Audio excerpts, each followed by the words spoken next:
ကောင်းဆွေကောင်းလောကမှာလူတွေပြောလေးရှိကြတယ်အေးမိကောင်းဆွေကောင်းဆိုတာရှိဖို့လိုတယ်ဆိုတာအတိမပြုကြသို့တော့မိကောင်းဆွေကောင်းဆိုတာဘယ်လိုပုဂ္ဂိုလ်မျိုးဟာမိကောင်းဆွေကောင်းလဲ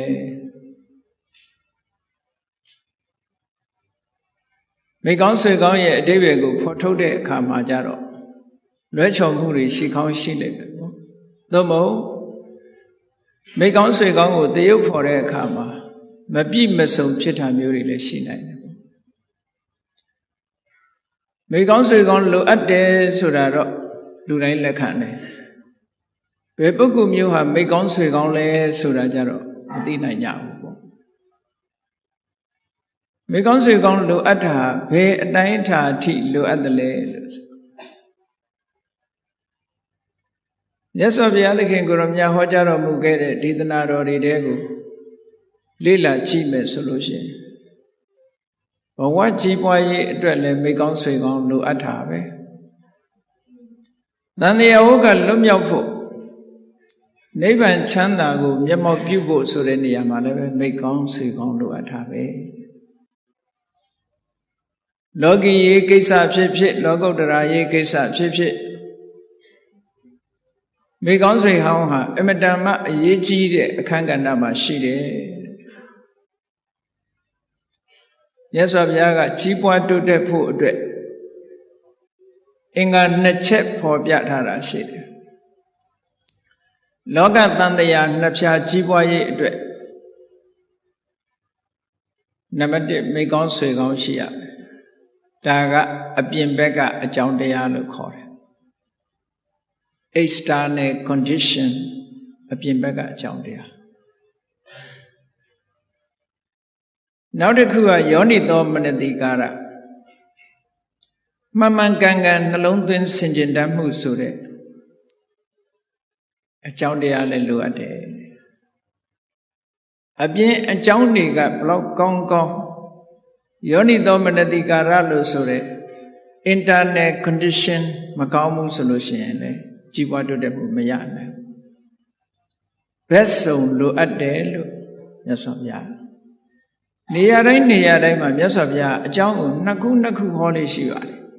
သေချာတတိထားခြင်း external condition နဲ့ internal condition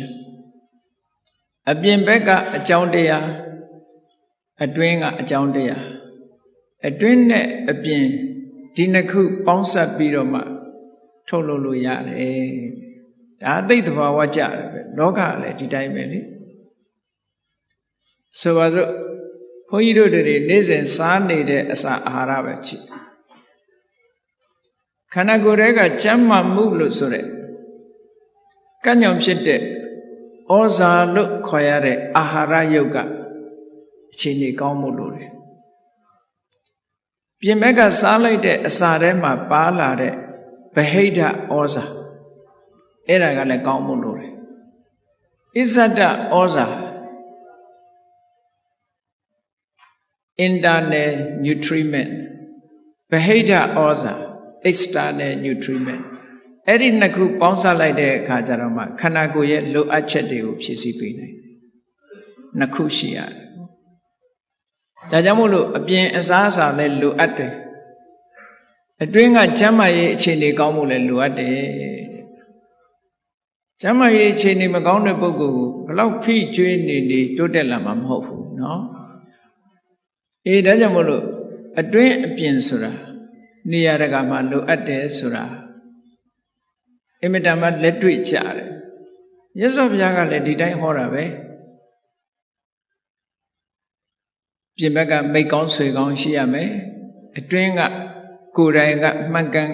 တဲ့နှလုံးသွင်းတရားရှိရမယ်အဲ့ဒီနှစ်ခုပေါင်းစပ်မိပြီဆိုလို့ရှိရင်ကောင်းကျိုးချမ်းသာတွေရတယ်အပြန်အားဖြင့်နားလည်ရမှာကအပြင်ဘက်ကမိတ်ကောင်းဆွေကောင်းမရှိဘူးမကောင်းတဲ့မိတ်ဆွေရှိတယ်ကိုယ်တိုင်ကလည်းယောနိသောမနတိကာရလို့ခေါ်တဲ့မှန်ကန်စွာတွေးတောဆင်ခြင်တတ်မှုမရှိဘူးဆိုလို့ရှိရင်အကျိုးဆိုးရုံလိမ့်မယ်ပေါ့ဒါ မကောင်းကျိုးတွေကိုဖြစ်ဖို့ရလည်းပဲအခြေခံအဖြစ်ဒီအကြောင်းနှစ်ခုပဲကောင်းကျိုးချမ်းသာတွေရဖို့ဆိုတာလည်းပဲအခြေခံအဖြစ်ဒီအကြောင်းနှစ်ခုပဲအတွင်းနဲ့အပြင်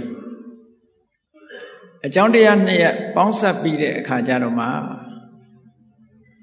ဘုန်းကြီးတို့တွေဟာကောင်းကျိုးဆိုးကျိုးဆိုတာဖြစ်လာတယ်မိစ္ဆာဒိဋ္ဌိဖြစ်မှုတမ္မာဒိဋ္ဌိဖြစ်မှုနဲ့ပတ်သက်ပြီးတော့လေမြတ်စွာဘုရားဒီလိုပဲဟောထားတာရှိတယ်နမူနာယူဖို့ရအတွက်ပို့ပြီးတော့ကြဲကြဲပြန့်ပြန့်နားလည်ဖို့အတွက်လူတယောက်အတွေးခေါ်တွေမှားသွားအောင်အယူဆတွေမှားသွားအောင်မှားရင်းနဲ့အတွေးခေါ်တွေရအောင်အကြောင်းဘယ်နှမျိုးရှိတယ်လဲဆိုရင်2မျိုးရှိတယ်တဲ့နံပါတ်1ကပရတောဂောတတစ်ဖက်ကဟောပြောပို့ချတဲ့အတန်တွေရတာအပြင်ဘက်ကအကြောင်းတရားပဲအတွင်းပိုင်းဆိုင်ရာအကြောင်းတရားကအာယောနိသောမနတိကကိုယ်တိုင်ကမှန်မှန်ကန်ကန်ဆင်ခြင်နှလုံးသွင်းမှုမရှိဘူးတဲ့အပြင်ဘက်ကလည်းမမှန်ကန်တဲ့ဟောပြောချက်တွေကိုနားထောင်ရတယ်ကိုယ့်ရဲ့အတွင်းနှလုံးသွင်းမှုကလည်းမှန်ကန်မှုမရှိဘူးဆိုရင်ဒီပုဂ္ဂိုလ်ကမိစ္ဆာဒိဋ္ဌိဖြစ်သွားတာပဲဒါမိစ္ဆာဒိဋ္ဌိဖြစ်ခြင်းအကြောင်းတရားအတွင်းအကြောင်းနဲ့အပြင်အကြောင်းထို့တူပဲတမ္မာဒိဋ္ဌိမှန်ကန်တဲ့အမြင်တစ်ခုရရှိဖို့ဆိုတဲ့နေရာမှာလည်းပဲအတွင်းအကြောင်းနဲ့အပြင်အကြောင်းနှစ်ခုပေါင်းစပ်ထားတာပဲပရတောဂောတမှန်မှန်ကန်ကန်ဟောပြောပို့ချတဲ့တရားဓမ္မအတန်ကိုကြားနာရတာကအပြင်အကြောင်းယောနိသောမနတိကာရအသိဉာဏ်နဲ့ဆင်ခြင်စဉ်းစားနိုင်မှုကအတွင်းအကြောင်းအဲ့ဒီအကြောင်းနှစ်ခုပေါင်းစပ်လိုက်တဲ့အခါကျတော့တမ္မာဒိဋ္ဌိလို့ခေါ်တယ်မှန်ကန်တဲ့အမြင်တစ်ခုရရှိလာနိုင်တယ်ရှင်သာရိပုတ္တရာမထေရမြတ်ယဟန္တာဖြစ်သွားတာပဲကြည်အောင်သူ့ဘာသူဖြစ်တာမဟုတ်ဘူးရှင်သာရိပုတ္တရာအလောင်းဟာမိကောင်းဆွေကောင်းမရလို့ပင်ကိုအနေထားကအမတန်ဉာဏ်ထက်တဲ့ပုဂ္ဂိုလ်ပဲယဟန်ဖြစ်လာမှဉာဏ်ထက်တာမဟုတ်ဘူးမွေးကြတဲ့က intelligent ဉာဏ်ပညာထက်တဲ့ပုဂ္ဂိုလ်ပဲသို့တော့ပြင်ဘက်ကအကြောင်းတစ်ခုလိုနေသည့်အတွက်ကြောင့်အမှန်တရားကိုလိုက်ရှာတာအတော်ကြာအောင်အမှန်တရားမတွေ့နိုင်ဘူးကြည့်ဘာကြောင့်လဲအတွင်းအကြောင်းရှိတော်လဲအမှန်တရားအပြင်အကြောင်းတရားကထောက်ပံ့မပေးသေးဘူးရှင်အတ္တစီနဲ့တွေ့လိုက်တဲ့အခါကျတော့ဗုဒ္ဓဝါဒကိုအချင်းချုပ်လေးရှင်းပြလိုက်တယ်ယေဓမဟေတုပ္ပဝါတေတံဟေတုံတထာဂတောသဘာဝတရားတွေဟာအကြောင်းကိုအခြေခံဖြစ်တာတဲ့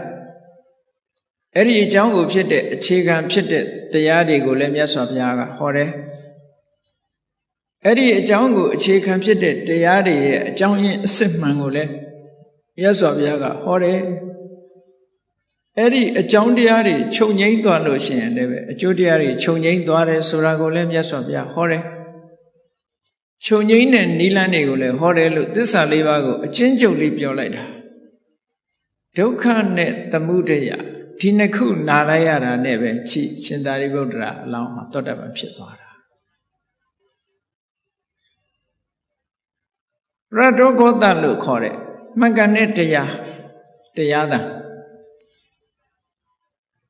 ပြင်ပအကြောင်းတရားမိမိကိုယ်၌ကအသိဉာဏ်ရှိတယ်မှန်မှန်ကန်ကန်စဉ်းစားတတ်တယ်ဆိုရယ်ယောနိသောမနတိကာရအတွင်းအကြောင်းတရား external condition နဲ့ internal condition အချိုးညီညီပေါင်းစပ်လိုက်တဲ့အခါကျတော့သောတပန်ဖြစ်ဆင့်ရောက်သွားတာတန်တရားတွေကင်းသွားတယ်မှန်ကန်တဲ့အမြင်တစ်ခုရသွားအဲ့ဒါဆိုလို့ရှိရင်မိကောင်းဆွေကောင်းဟာဘလောက်အရေးကြီးတယ်ဆိုတာမထင်ရှားပေဘူးလားဒီကိစ္စနဲ့ပတ်သက်ပြီးတော့ဒါတန်တရားခရီးမှာရှောက်လန်းနေကြတဲ့ပုဂ္ဂိုလ်တွေမိကောင်းဆွေကောင်းဆိုတာအမတန်မှအရေးကြီးမိကောင်းဆွေကောင်းအရေးကြီးတယ်လို့မိမိကိုယ်တိုင်ကလည်းယောနိသောမနတိကာရ wise attention လို့ခေါ်တယ်မှန်မှန်ကန်ကန်စဉ်းစားတတ်မှုဆိုတဲ့ကိုယ်ပိုင်အသိဉာဏ်ရှိဖို့ကလည်းလိုအပ်သေးတယ်နော် အဲ့ဒီအခြေအနေနဲ့ရဟန်ချက်ညီညီမိမိတို့တဏ္ဍာမှာရှိပြီဆိုလို့ရှိရင်လောကကြီးပွားရေးပဲလှုပ်တန်တရားကြီးပွားရေးပဲလှုပ်နိဗ္ဗာန်ကိုမျက်မှောက်ပြုဖို့တရားဓမ္မပဲကျင့်သူပုဂ္ဂိုလ်ဟာအောင်မြင်မှာပဲသိကြတယ်အဲ့တော့ဘုန်းကြီးတို့တွေကအကျိုးကိုလိုချင်လို့ရှိရင်အကြောင်းကိုစီးပူးရတယ်အကျိုးကိုမှတ်မျောပြီးတော့အကြောင်းတရားကိုမလုပ်ဘူးဆိုရင်ရပါမလားမရဘူးအလင်းရောင်လိုချင်လို့ရှိရင်လျှက်စက်မီးဖြစ်စေဖျောင်းနိုင်မီးဖြစ်စေတခုထွန်းရမှာမဟုတ်လားအလင်းရောင်ကြီးပဲယူလို့ရတာမဟုတ်ဘူးအလင်းရခြင်းရဲ့အကြောင်းတစ်ခုကိုရှာဖွေရတာပဲထို့တူပဲကောင်းကျိုးချမ်းသာကိုရခြင်းပြီဆိုလို့ရှိရင်ကောင်းကျိုးချမ်းသာရနိုင်တဲ့အကြောင်းတရားတွေလုပ်ဖို့လိုတယ်မလုပ်ဘဲနဲ့ထိုင်နေလို့တော့ဘာမှဖြစ်မလာဘူးတဲ့လောကလူတွေကကြည့်လေမျက်စိကကောင်းတာလှတာလေးနှစ်သက်စရာလေးမြင်လိုက်လို့ရှိရင်မင်္ဂလာရှိလိုက်တာမပြောကြဘူးလားကตายရတဲ့အတန်လေးကြားလိုက်ရင်လည်းအမလေးမင်္ဂလာရှိလိုက်တာဒီနေ့ဒါလောကလူတွေမြင်နေတဲ့မင်္ဂလာနော်မြတ်စွာဘုရားကအဲ့လိုမဟောဘူးကောင်းတာလေးမြင်တာနဲ့မင်္ဂလာရှိတယ်လို့မဟောဘူးကောင်းတဲ့အတန်လေးကြားရရုံနဲ့မင်္ဂလာရှိတယ်လို့မဟောဘူးမင်္ဂလာရှိတယ်ဆိုတာလူမိုက်ကိုမပေါင်းတာလဲမင်္ဂလာရှိတယ်ပညာရှိသူတော်ကောင်းကိုပေါင်းသင်းဆက်ဆံတာလဲမင်္ဂလာရှိတယ်ဆိုပြီးတော့38ဖြာ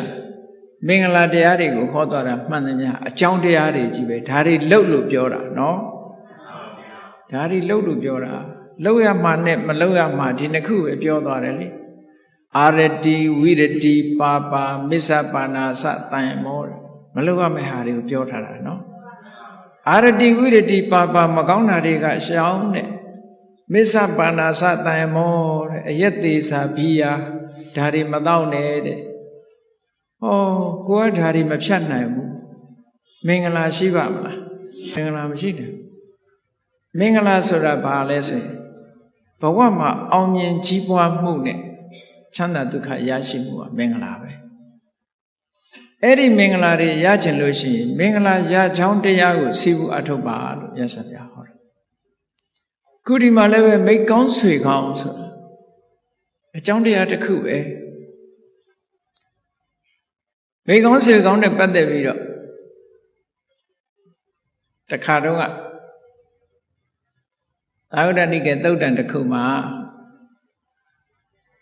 ရှင်အာနန္ဒမထေရမြတ်ကစဉ်းစားကြည့်တာသူ့ဘာသူစဉ်းစားတာ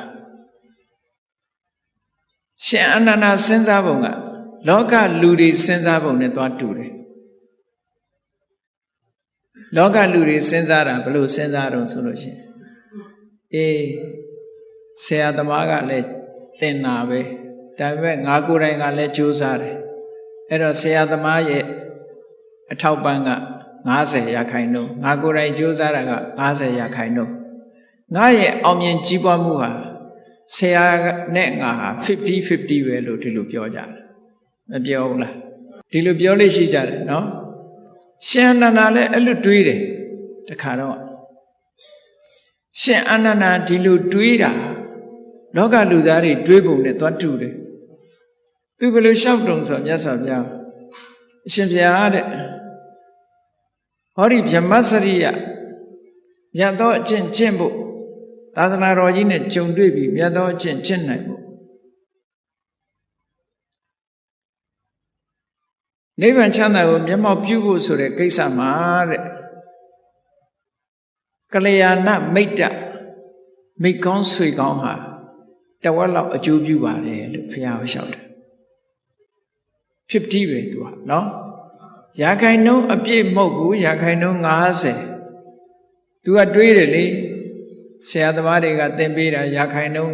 90ငါကိုယ်တိုင်ကြိုးစားတာက90လို့ဒီလိုတွေးတာပဲဒါလောကလူသားတွေတွေးတဲ့အတွေ့ပဲရှင်အနန္ဒာအဲ့လိုလျှောက်တော့မြတ်စွာဘုရားကတောက်လျှောက်မိတ်နဲ့အနန္ဒာအဲ့လိုမပြောနဲ့မင်းပြောတာမမှန်ဘူးတဲ့မဟုတ်ဘူးတဲ့မြတ်သောအကျင့်ကျင့်ပြီးတော့ထူးခြားတဲ့တရားဓမ္မကိုရတယ်ဆိုတဲ့ဟာတဲ့ရာခိုင်နှုန်းတရားအပြည့် မိတ်ကောင်းဆွေကောင်းရဲ့အကျိုးပြုမှုပဲမြတ်စွာဘုရားကမိတ်ကောင်းဆွေကောင်းဘလောက်အရေးကြီးတယ်ဆိုတာအဲ့ဒီသုတ်တံမှာရာခိုင်နှုန်းအပြည့် 100% ဒီလိုပြောတာနော် 100% အကျိုးပြုတယ်မြတ်စွာဘုရားကဘာထောက်ထားပြတော့ဆိုလို့ရှိရင်ကဲမင်းတို့စဉ်းစားကြည့်တဲ့အာနန္ဒငါဖျားမပွင့်ဘူးဆိုလို့ရှိရင်ခုလိုတရားတွေသိခွင့်ရပါမလားဖျားပွင့်ပြီးတော့တရားဟောလို့ဒါတွေသိရတာဆိုတော့အားလုံးဟာဒီသိရတဲ့အသည့်တွေဟာအကုန်လုံးဖျားပေါ်မှာ 100% ဒီလိုဆိုလိုတာနော်တာရိပုတ္တရာမထေရကလည်းကြည့်သူကိုယ်တိုင်လိုက်ရှာတာပဲမသိရတရားကိုလောကမှာတော်တော်ချမ်းသာတဲ့လူတစ်ယောက်ပဲတထေသားတစ်ယောက်ပဲသို့တော့မိကောင်းဆွေကောင်းကိုရှာမတွေ့နိုင်သည့်အတွက်ကြောင့်အမတဆိုတဲ့တရားကိုရှာတာရှာလို့မတွေ့ဘူး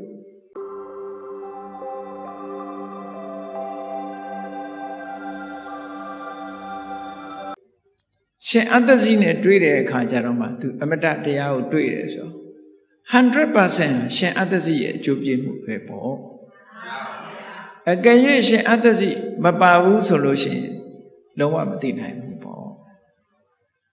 အဲ့တော့မြတ်စွာဘုရားကရာခိုင်နှုန်းအပြည့်အကျိုးပြုတယ်လို့ရှင်အာနန္ဒာကိုဒီလိုပဲဟောတယ်ငါဘုရားမပွင့်ဘူးဆိုလို့ရှိရင်တဲ့တတ္တဝါတွေဟာငါဘုရားတရားမနာရလို့ရှိရင်သံဃာဝဆင်းရဲတဲ့မှာဝိတုခရောက်နေကြတဲ့ပုဂ္ဂိုလ်တွေဇာတိတရားကလည်းမလွတ်နိုင်ဘူးစရာတရားကလည်းမလွတ်နိုင်ဘူးဗျာတိတရားကလည်းမလွတ်နိုင်ဘူးမရဏတရားကလည်းမလွတ်နိုင်ဘူးငါဘုရားဟောကြားတဲ့တရားကိုနာရလို့သာဒါတွေလွတ်သည့်အတွက်ကြောင့်ရာခိုင်နှုန်းအပြည့်အကျိုးပြုပါတယ်လို့ဟောရှင်သာရိပုတ္တရာကြတော့သုတ်တံတစ်ခုမှာရှင်သာရိပုတ္တရာကဒီစကားမျိုးကိုမြတ်စွာဘုရားကိုလျှောက်တယ်ရှင်သာရိပုတ္တရာဆိုတာတော့ဖျားပြီးဉာဏ်ပညာအထက်ဆုံးပုဂ္ဂိုလ်သူမြင်တာကမြတ်စွာဘုရားမြင်တယ်လို့ပဲမြင်တယ်လောကလူသားတွေလို့မမြင်ဘူးမြတ်သောအကျင့်ကိုကျင့်ဖို့တရားဓုတရားမြတ်ရဖို့ဆိုတဲ့နေရာမှာတဲ့ကလျာဏမိတ်တဟာလုံးဝရာခိုင်နှုန်းအပြည့်အကျိုးပြုပါတယ်ဘုရားလို့မြတ်စွာဘုရားလျှောက်တော့ဘုရားကမှန်တယ်တဲ့ပြောတာဟောသုတ်တံနှစ်ခုရှိအဲ့ဒါကိုထောက်လိုက်မယ်ဆိုလို့ရှိရင်နိဗ္ဗာန်ချမ်းသာကိုမျက်မှောက်ပြုဖို့အရေးဟာကလျာဏမိတ်တလို့ဆိုတဲ့မိတ်ကောင်းဆွေကောင်းရှိဖို့ဘလောက်အရေးကြီးတယ်အမတန်မှအရေးကြီးတယ်လို့ပြောရမယ်နော်အဲ့တော့နိဗ္ဗာန်ချမ်းသာလို့အလွန်လက်လန်းမမီတဲ့သံဃာဝကလွတ်မြောက်တဲ့ချမ်းသာဒုက္ခမျိုးတောင်ကလျာဏမိတ်တဟာအရေးကြီးသေးတယ်ဒါလောက်အရေးပါတဲ့ကိစ္စတောင်ကလျာဏမိတ်တပါရသေးတယ်တမ္မာလောကီရေးကိစ္စတွေမှာလည်းပဲကလျာဏမိတ်တအကျိုးပြုမယ်ဆိုတာအမတန်မှထင်ရှားတယ်ပေါ့ဒါကြောင့်မလို့မိတ်ကောင်းဆွေကောင်းသိဖို့လိုတယ်မိတ်ကောင်းဆွေကောင်းဆိုတာရှိဖို့လိုတယ်အလုံးကလက်ခံတယ်မိတ်ကောင်းဆွေကောင်းပေါင်းသိရမယ်ဆိုတာအသိဉာဏ်ရှိတဲ့လူတိုင်းကလက်ခံတယ်သို့တော့ကိုပေါင်းနေတဲ့မိတ်ဆွေဒီတကယ်မိတ်ကောင်းလားဆွေကောင်းလားဆိုတာကြတော့လူတိုင်းမသိပြန်ဘူးအဲ့ဒါကြမိတ်ကောင်းထင်ပြီးတော့ပေါင်းသင်းဆက်ဆံနေကြတာတွေအများကြီးရှိတယ်နော်မိတ်ကောင်းဆွေကောင်းမဟုတ်ဘူးသို့တော့ကိုကမိတ်ကောင်းဆွေကောင်းထင်နေမိတ်ဆွေဆိုတာအာကြီးတဲ့မိရအကြောင်းတစ်ခုလို့ဥပနိဒေယပစ္စယောဆိုပြီးတော့မြတ်စွာဘုရားကဟောထားတာရှိတယ်အာကြီးတဲ့မိရတစ်ခုပဲမိတ်ကောင်းဆွေကောင်းနဲ့ပတ်သက်ပြီးတော့မြတ်စွာဘုရားထိုထိုသုတ်တန်တွေမှာဟောထားတာရှိတယ်အဲ့ဒီထိုထိုသုတ်တန်တွေမှာကြည်လိုက်မယ်ဆိုလို့ရှိရင်မိမိတို့ဘဝအနေနဲ့မိတ်ကောင်းဆွေကောင်းကိုရွေးထပ်လာပါလိမ့်မယ်အဲ့ဒီသုတ်တန်တွေကိုဖတ်ရှုလေ့လာခြင်းနာယူမှတ်သားခြင်းဖြင့်တို့ရဲ့ပတ်ဝန်းကျင်မှာရှိတဲ့ပုဂ္ဂိုလ်တွေကတို့အတွက်မိတ်ကောင်းဆွေကောင်းလားလူတွေကကိုယ်ကသာမိတ်ကောင်းဆွေကောင်းရှာတယ်ဆိုလို့ရှိရင်ကိုယ်တိုင်ကရောတစ်ဖက်သားရဲ့မိတ်ကောင်းဆွေကောင်းဖြစ်အောင်မလုပ်သင့်ဘူးလားအဲ့ဒီဘိုင်းကိုမေ့မနေကိုကတော့မိတ်ကောင်းဆွေကောင်းနဲ့ပေါင်းကျင်တယ် ကိုကိုယ်တိုင်ကရောတစ်ဖက်သားရဲ့မိကောင်းဆွေကောင်းဟုတ်ကလားကိုကိုယ်တိုင်ကလည်းမိကောင်းဆွေကောင်းဖြစ်ရမယ်ကိုပေါင်းတဲ့ပုဂ္ဂိုလ်ကလည်းမိကောင်းဆွေကောင်းဖြစ်ရမယ်ဟုတ်ကလား association ဆိုတာပေါင်းတဲ့ဆက်ဆံတဲ့ဆိုတာတစ်ဖက်သားကြည့်လို့မရဘူးနှစ်ဖက်စလုံးကြည့်ရတယ်နှစ်ဖက်စလုံးကြည့်လိုက်လို့ရှိရင်ကိုကိုယ်တိုင်ကလည်းမိကောင်းဆွေကောင်းနဲ့ပေါင်းတယ်ကိုပေါင်းတဲ့မိတ်ဆွေကလည်းမိကောင်းဆွေကောင်းဖြစ်တယ်ကိုကိုယ်တိုင်ကလည်းမိကောင်းဆွေကောင်းဖြစ်ရမယ်ထိုပုဂ္ဂိုလ်ရဲ့မိကောင်းဆွေကောင်းဖြစ်ရမယ်ကောင်းပြီမိကောင်းဆွေကောင်းဆိုတာတွေနဲ့ပတ်သက်ပြီးတော့မြတ်စွာဘုရားကအင်္ဂုတ္တရနိကေမှာမိတ္တသုတ်ဆိုပြီးတော့ဟောထားလေးတွေရှိတယ်အဲ့ဒီထဲမှာပေါင်းသင်တိုက်တဲ့မိတ်ဆွေတဲ့မိကောင်းရဲ့သွင်ပြင်လက္ခဏာမိကောင်းဆိုတာလူဆိုးလူကောင်းဆိုတာရုပ်ကြည့်ုံနဲ့သိပါမလားအပေါ်ယံကြည့်ုံနဲ့တော့ဘာမှမသိဒါကြောင့်ငယ်ငယ်တော့ပြောကြတယ်မင်းလူဆိုးဆိုတာဂျိုနဲ့မှမဟုတ်တာဘယ်သိမလဲနော်ဂျိုပေါက်နေရင်တော့သိရင်သိမှာပေါ့အဲ့ဒါကြောင့်မလို့လူမြင်ုံနဲ့ဒီလူကလူကောင်းလားလူဆိုးလားလို့သိလို့မရဘာနဲ့သိရတော့ဆိုသူ့ရဲ့လောက်ရက်ပုံမှာမူတည်ပြီးတော့သိရတယ်သူလှုပ်တဲ့လောက်ရက်တွေကိုကြည့်ပြီးတော့ဒီလူဟာလူကောင်းလားလူဆိုးလားဆိုခွဲခြားသိတယ်အဲ့တော့မိကောင်းဆွေကောင်းနဲ့ပတ်သက်ပြီးတော့အကဲခတ်လို့ရတဲ့အခြေအနေလေးတွေကိုမြတ်စွာဘုရားဟောထားတာရှိတယ်နံပါတ်1ကဘာတော့ဆိုရင်ဒုဋ္ဌတံတဒါတိပေးနိုင်ခဲ့တဲ့အရာကိုကိုယ်မှအကူအညီလိုနေလို့ပေးနိုင်ခဲ့တဲ့အရာကိုပဲစွန့်လွတ်ပြီးတော့ပေးထားလို့ရှိရင်ဒါမိကောင်းဆွေကောင်းပဲဒုက္ကရံကရောတိတာမန်ပုဂ္ဂိုလ်တွေလုပ်ဖို့မလွယ်ဘူးလုံနိုင်ခဲ့တဲ့အရာကိုပဲလုပ်ပေးတယ်ဆိုလို့ရှိရင်လေမိကောင်းဆွေကောင်းပဲတဲ့ဒါတော့ဘလောက်ခဲရင်းနေဆိုတာတော့အတိုင်းအတာတစ်ခုရှိတာပေါ့နော်နောက်တစ်ခုကဒုက္ခမံခမတိတကယ်သိခံနိုင်ခဲ့တဲ့အရာအမှန်ပုဂ္ဂိုလ်တွေသိမခံနိုင်ဘူးသိခံနိုင်ခဲ့တဲ့အရာကိုပဲသိခံတတ်တယ်ဆိုလို့ရှိရင်ဒါမိကောင်းဆွေကောင်းမိကောင်းဆွေကောင်းနဲ့ပတ်သက်ပြီးတော့ဒီလိုမိတ္တသုတ်မှာမြတ်စွာဘုရားအင်္ဂါရက်ကလေးတွေကိုထုတ်ပြီးတော့ဟောတာနောက်ဒုက္ခရောက်လာတဲ့အခါမှာစွန့်ပစ်ပြီးတော့မသွားဘူးအဲ့ဒါလည်းမိကောင်းဆွေကောင်းပဲအခုလောကမှာအများဆုံးကယာရုလေးရှိရင်ပေါင်းကြတယ်ပိုက်ဆံလေးရှိရင်ပေါင်းကြတယ်ယာရုလည်းကြာသွားရောမမြင်ကြအောင်ဆောင်ဆင်းရဲမွဲတေဒေဝါလီခံသွားတာနဲ့တပြိုင်နက်မမြင်ကြအောင်ဆောင်ဟုတ်ကလားအဲ့ဒီအနေထားမျိုးဆိုတော့လူများစုကိုပြောတာပါအများစုသည်ယာဓုကိုပေါင်းအများစုသည်ငွေကြေးဒနာကိုပေါင်းဒီပုံစံမျိုးဖြစ်တယ်ပေါ့ဒါလောကကြီးရဲ့သဘာဝကဒီတိုင်းပဲเนาะအဲ့တော့မိကောင်းဆွေကောင်းဖြစ်ဖို့ရဆိုတာအမြဲတမ်းအရေးကြီးကိုယ်တိုင်ကလည်းမိကောင်းဆွေကောင်းဖြစ်အာပဒါတုနဝိသဟတိဒုက္ခရောက်နေတဲ့အချိန်မှာစွန့်ပြီးမသွားဘူးတဲ့အဲ့ဒါမိကောင်းဆွေကောင်းလို့ပြောတယ်ငယ်ငယ်တုန်းကပုံမြင်လေးတစ်ခုဖတ်ရတယ်အမှန်တမ်းမှတ်သားစရာကောင်းတဲ့ပုံမြင်အင်္ဂလိပ်လိုရေးထားတဲ့စာအုပ်ထဲကပုံမြင်လေးတစ်ခုတကယ်ချင်း2ယောက်တောအုပ်ကြီးတစ်ခုကိုဖြတ်တန်းသွားတယ်တယောက်ကတနတ်ပါတယ်လက်နဲ့ပါတယ်တယောက်ကမပါဘူးတနတ်ပါတဲ့လူကဘာပြောဒီနေရာမှာဆင်ပဲတွေ့တွေ့ကြားပဲတွေ့တွေ့ဘာကောင်ပဲတွေ့တွေ့ဟောငါကာကွယ်နိုင်တယ်ပေါ့ဘယ်ကောင်မှမကြောက်ဘူးသူကအဲ့လိုပြောလို့မှမဆုံးသေးဘူးလမ်းခွေတခွေကဝက်ဝံကြီးရဲ့ဘွားကနေပေါ်လာအဲ့ဒီချိန်မှာဘာလို့တုံးဆိုတော့သူ့တငယ်ချင်းကဘာလက်နဲ့မှမပါရှာဘူးသူကတနတ်ကြီးနဲ့ဝက်ဝံကြီးလည်းတွေ့လိုက်ရောမင်းသားကတစ်ပင်ပေါ်တက်ပြေးပါလေရော လက်နဲ့မပါတဲ့ကောင်ဒီတိုင်းပြစ်ထားကြတယ်နော်လက်နဲ့မပါတဲ့ကောင်ဒီတိုင်းပြစ်ထားတယ်ကိုလွတ်ယုံပြီးထွက်ပြေးသွားတယ်တဏှာနဲ့မကာကွယ်တယ်ပြောလို့မှအတန်မတိတ်သေးဘူးဝက်ဝင်နဲ့ပဲပင်းမှတွေ့တိတ်လို့မရတဲ့အနေအထားမျိုးပါကာရုပ်ခနဲ့ဆိုသူကအရင်မြင်တာဟိုလူကမမြင်ဘူးသူတငယ်ချင်းတတိတောင်မပေးဘူးသူရုပ်ခနဲ့ထွက်ပြေးသွားတယ်တငယ်ချင်းလုပ်တဲ့လူကတိမ့်ဖို့အချိန်မရတော့ဘူးအဲ့တော့သူ့အသက်ကိုသူကာကွယ်တဲ့အနေနဲ့လှဲပြီးတော့အိတ်လိုက်ပြီးတော့အသက်မရှိအောင်ချုပ်ပြီးအသေးကောင်းရော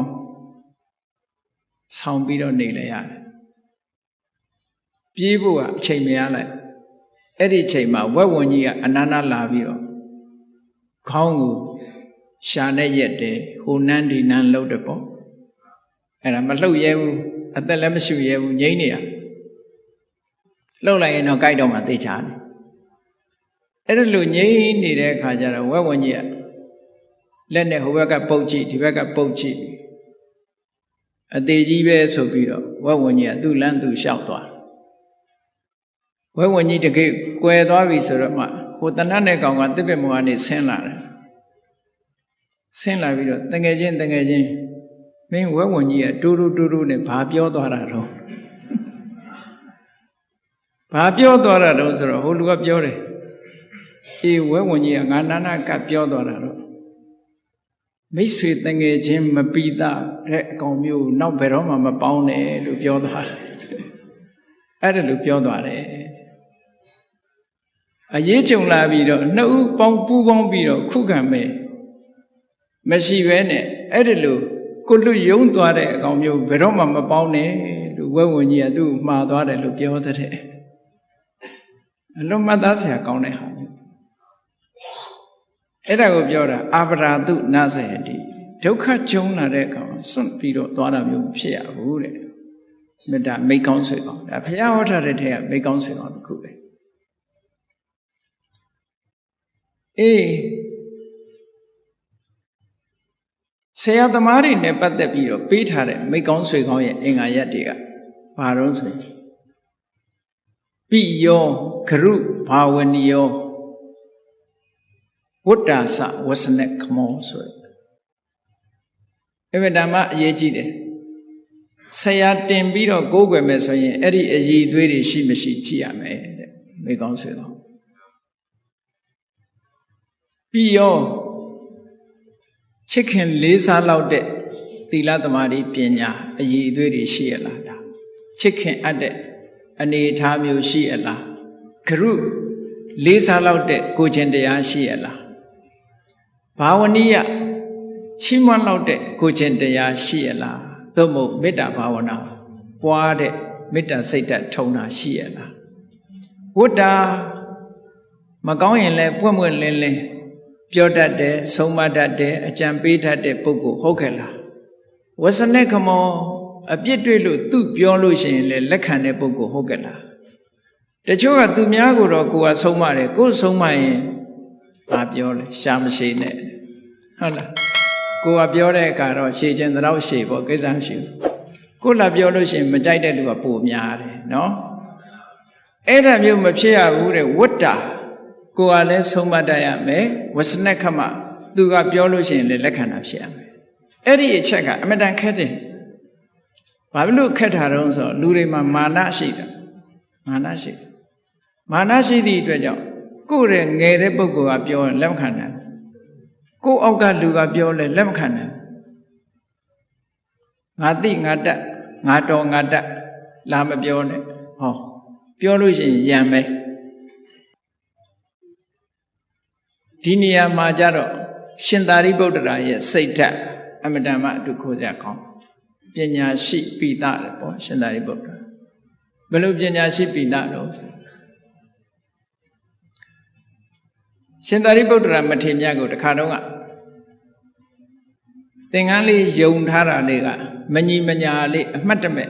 တွဲလောင်းလေးကြာနေတော့ကိုရင်လေးတစ်ပါးကရှောက်တယ်အရှင်ဘုရားသင်္ကန်းလေးဟောဒီမဲ့တွဲလောင်းလေးကြာနေတယ်ဆိုတော့ရှင်သာရိပုတ္တရာမထေရမြတ်ကကိုရင်လေးပြောတဲ့အတိုင်းဟုတ်နေတော့သူ့သင်္ကန်းလေးကိုသူပြင်းယုံပြီးတော့လက်အုပ်ကလေးချီပြီးတော့ ညီသွားပါပြီလားလို့ပြောတယ်နော်ကျေးဇူးတင်တယ်ကိုရင်ကျေးဇူးတင်တယ်လို့ကိုရင်ပေါ့ဆာလေးကဆုံးပြောတာတတိပေးတာကိုလက်ခံပြီးတော့တန်ခါပရိသတ်ကြားထဲမှာ तू ဘာပြောလဲဆိုတော့9 နှစ်အရွယ်ဒီကနေ့မှာသင်္ကန်းဝတ်လာတဲ့တတဟုပပ္ပစီတောတန်တောဇာတိယတတ္တဝတ္တိကောဒီကနေ့မှာကိုရင်ဝတ်လာပြီးအသက်ကလည်း9 နှစ်ပဲရှိသေးတယ်အဲ့ဒီကိုရင်လေးကသူ့ဆုံးမပါစေတဲ့ဥထိတ်ရွက်ပန်ဆင်ပါမယ်ဟောဒါရှင်သာရိပုတ္တရာပြောတဲ့စကားပါဠိလိုကြတော့တတဟုပပ္ပစီတောတန်တောဇာတိယတတ္တဝတ္တိကောသောပိမံအနုတာသေးယတံပဋိစ္ဆာမိမတ္ထကေဒီကနေ့မှာကိုရင်ဖြစ်လာပြီးအသက်အရွယ်ကလည်း9 နှစ်ပဲရှိသေးတယ်အဲ့ဒီကိုရင်ဝတ်ဆ9 နှစ်အရွယ်ကိုရင်လေးကတောင်မှသူ့ကိုဆုံးမဩဝါဒပေးမယ်ဆိုလို့ရှိရင်ဥထိတ်ပန်ဆင်မမယ်လို့ဒီလိုပြောတာနော်ဒါသံနမုနာယူရမှာပဲအဲ့တော့မိကောင်းဆွေကောင်းကိုအမတန်တန်မိုးထားတယ်ဆိုတဲ့အဓိပ္ပာယ်ပေါ်တယ်ပေါ့အေးကောင်းပြီဝတ္တာဝစနခမသူများကဆုံးမရင်လည်းလက်ခံနိုင်ရအဲ့ဒီလက်ခံနိုင်တာလည်းပဲမိကောင်းဆွေကောင်းရဲ့အင်္ဂါတရားပဲနောသထာနေနိယောစကောသူများကိုကြောင်မတွန်းရအောင်များသောအားဖြင့်လူတွေကကိုလွတ်ယုံပြီးတော့သူများကိုကြောက်တွန်းတတ်တဲ့အလေးထားလေးရှိတတ်တယ်ပေါ့ကြောက်တွန်းတယ်ဆိုတာမကောင်းမှန်းသိရတဲ့နဲ့တွန်းပို့တာမျိုးပေါ့ဟောအဲ့ဒါမျိုးလည်းမလုပ်ဘူးဆိုတော့ဆရာသမားမျိုးကိုရွေးပြီးတော့ကိုးကွယ်ပါတဲ့ဟောပိယောဂရုဘာဝနိယောဝတ္တာသဝစနခမောအဲ့ဒီပုဂ္ဂိုလ်မျိုးကိုးကွယ်ပါ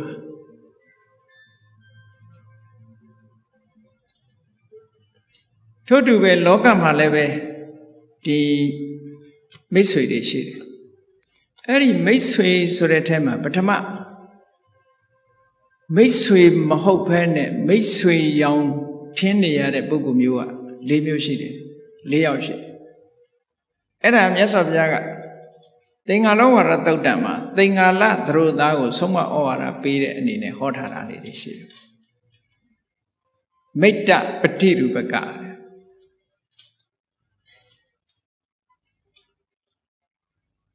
ရွှေအစ်စ်မဟုတ်ဘူးသို့တော့ကြည့်လိုက်ရင်ရွှေဓုဆိုလို့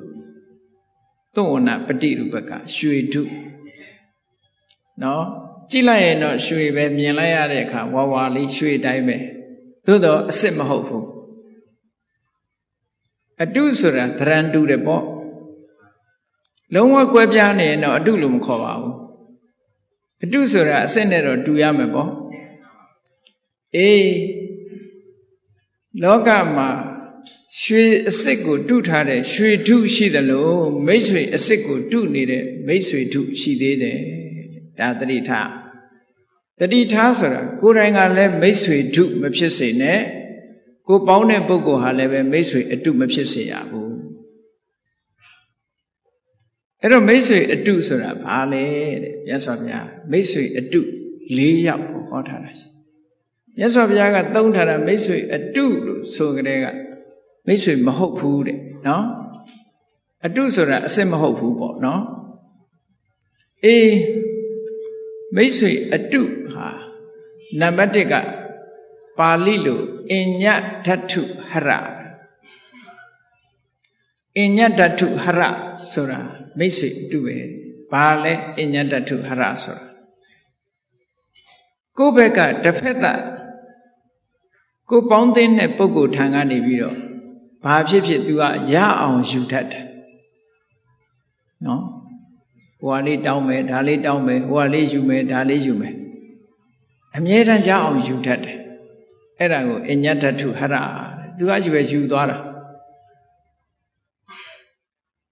အဲ့ဒီလိုမိတ်ဆွေမျိုးကလည်းလောကမှာရှိသေးတယ်တဲ့နည်းနည်းပါးပါးလေးပေးပြီးတော့များများယူသွားတာဟင်းလေးတစ်ခွက်လာပေးပြီးတော့ဆန်တစ်ပြေလောက်ယူသွားတာဒါမဟုတ်ပါဘူး ကိုယ်စီကများများယူသွားတယ်သူကပေးတာတော့နည်းနည်းလေးတော့ပေးတယ်အဲ့ဒါလို့ပေးမှလည်းပဲများများရမှာဟုတ်အဲ့တော့အညတ္တတုဟရလောကမှာရှိတယ်လူတွေက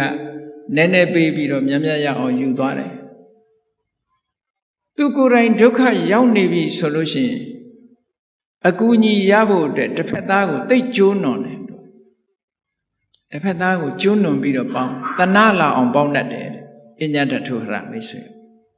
သူဒုက္ခရောက်နေတဲ့အချိန်ဆိုလို့ရှိရင်နော်အကိုကြီးအားကိုးပါတယ်အမကြီးအားကိုးပါတယ်နဲ့ဟုတ်လားကြလာအောင်ပြောပြီးတော့ပေါင်းတတ်တယ်အညတ္တတုဟရမိတ်ဆွေသူ့အကျိုးသူမျှော်ပြီးတော့အမြဲတမ်းမိတ်ဆွေပေါင်းသင်းလုပ်တတ်တယ်အဲ့ဒီပုဂ္ဂိုလ်မျိုးကိုအညတ္တတုဟရမိတ်ဆွေလို့ခေါ်တယ်အဲ့ဒီမိတ်ဆွေဟာမိတ်ဆွေအတုပါတဲ့မပေါင်းနေနဲ့ဝေဝေကရှောင်ကိုယ်တိုင်လည်းအဲ့ဒါမျိုးမဖြစ်စေနဲ့လို့ဒီလိုပြောတာဗျာနောက်တစ်ခုမိတ်ဆွေကဘာလို့ဆိုဝစီပရမလက်မပါဘူးအပြောလေးကပဲချိုးတယ်ဝစီပရမဝစီပရမဆိုတာလောကုတ်လုတ်တတ်တဲ့မိတ်ဆွေမျိုးတဲ့ဒါလောကကြီးမှာအများကြီးရှိပါတယ်သူကလောကုတ်လုတ်တာဗာနဲ့လောကုတ်လုတ်တုံးဆိုရင်အတိတ်နဲ့လောကုတ်လုတ်တယ်အနာဂတ်နဲ့လောကုတ်လုတ်တယ်ဆိုပါစို့အိမ်တိမ်သွားလဲဟာတကယ်ချင်းကွာမင်းနောက်ကျလိုက်တာကွာမနေ့ကလာရင်ငါအိမ်မှာကြက်သားဟင်းချက်ထားတာအခုတော့မင်းချင်းဟင်းပဲရှိတော့မနေ့ကချက်မချက်တော့မသိဘူးမနေ့ကအဲ့ဒါကြက်သားဟင်းနော်ဟိုလူကမစားရဘူးမစားရဝါကမမယ်လေဟောမနေ့ကဟာနဲ့အခန့်လွတ်လိုက်တာပဲအဲ့ဒါတခါတလေရန်ဟိုနှစ်ကဟာနဲ့အခန့်လိုက်9မိနစ်တုန်းကစည်းကွားဖြစ်တုန်းကမင်းမလာဘူးကွာမင်းကငါမျောလိုက်တာမင်းမလာဘူးခုတော့ငါလဲဒုက္ခရောက်နေတယ်ကွာဟောမပေးရဘူးလေဒါပေမဲ့ဟိုလူကဝမ်းသာသွားတယ်အော်ဒီကောင်ငါဖို့စေတနာရှိသားပဲလို့တော့ထင်သွားမှာပဲအဲ့ဒါမျိုးဝစီပရမလို့ခေါ်တယ်တဲ့နှုတ်တာပါတာလက်မပါဘူးအနာဂတ်နဲ့အခန့်နဲ့ဆိုတာဘာလဲအေးနောက်နှစ်ခါကျတော့မင်းလာခဲ့ကွာဒီချိန်လာခဲ့မင်းလိုချင်တာတွေငါအကုန်ရစေမယ်နောက်နှစ်ခါသွားရင်တော့ရချင်မှရမှာဒါပဲလို့နောက်နှစ်ခါနဲ့ပြောလိုက်တယ်သူကအဲ့ဒါအနာဂတ်နဲ့အခန့်တာလို့ခေါ်တယ်အဲ့ဒီလိုအနာဂတ်နဲ့အခန့်တဲ့ပုဂ္ဂိုလ်မျိုးဟာလည်းပဲမိတ်ဆွေအတုပါတဲ့အစစ်မဟုတ်ပါဘူးတဲ့အဲ့ဒီပုဂ္ဂိုလ်မျိုးလည်းသတိထားရမယ်နောက်ပြီးတော့အကျိုးမရှိတာနဲ့လောကုတ်လုတ်တဲ့ဟာလည်းရှိတယ်မိတ်ဆွေတငယ်ချင်းတယောက်ကိုတွေ့ပြီဆိုလို့ရှိရင်တငယ်ချင်းလာကွာမင်းဝတ်ထားတဲ့အဝတ်ကလည်းမကောင်းဘူးဒီမဲ့ငါဝတ်ထားတာလေငါလည်းဒီတစ်ထည်တည်းရှိလို့ကွာအနှုံးမို့ဆိုရင်မင်းငါပေးပါတယ်ပေးတော့မပေးဘူးဟုတ်ကဲ့ငါလည်းဒီတစ်ထည်တည်းရှိလို့အနှုံးဆိုမင်းငါပေးပါငွေသွားချီလို့ရှိရင်လည်းဟာငါမှဒီနေ့ကြက်နေသေးလို့ကွာအနှုံးဆိုရင်ငါမင်းပေးပါတယ်ဟာငါထဲမှာကုံထဲမှာအကုန်မြုပ်နေလို့မင်းငါမပေးနိုင်သေးဘူးကွာငွေကြီးဝစီပရမလို့ခေါ်တယ်တဲ့အဲ့ဒါလို့လုပ်ပြီးတော့တကယ်စိတ်အတွင်းကမပါဘူးစိတ်အတွင်းကမပါဘူးအဲ့ဒါလို့ပုဂ္ဂိုလ်မျိုးမိတ်ဆွေဒုဝစီပရမမိတ်ဆွေလို့ခေါ်တယ်ပစ္စုပန်နဲ့ကြတော့အပြက်ကိုပြတယ်ဆိုပါစို့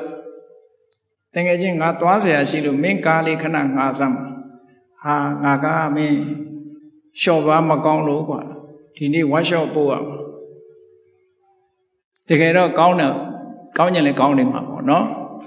ကားကဘာဖြစ်နေလို့ခီးခွေသွားလို့မရသေးဘူးသို့မဟုတ်ငါကဝါရှော့ထိုးထားတယ်